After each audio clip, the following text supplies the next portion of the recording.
ఇస్రాయేలీలు ఎత్తుకొచ్చిన దోపుడు సొమ్ములు అంటే మనుషుల్ని బందీలుగా పట్టుకొస్తే అందులోంచి కన్నె పిల్లలు వాటాగా తీసుకుంది ఎవడరా? బైబిల్ దేవుడు కదా.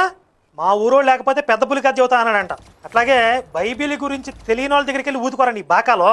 యుగోస్లేవియాలో పుట్టి భారతదేశానికి వచ్చి మిషనరీగా సేవ చేసి భారతదేశానికి ఈ ఇండియాకి చర్చికి వెళ్ళిన ఆవిడ, చర్చిలో ప్రార్థన చేసిన ఆవిడ, చర్చిలో అనేకుల్ని దేవుడిని పేరట తయారు చేసిన ఆవిడ, దేవుడి యొక్క గొప్పతనాన్ని చెప్పిన ఆవిడ ఎవరో తెలుసా? Mother Teresa. ఈ మత మార్పిడి తెరిసా గురించి గతంలో నేను 2 ఎపిసోడ్లు చేశానండి.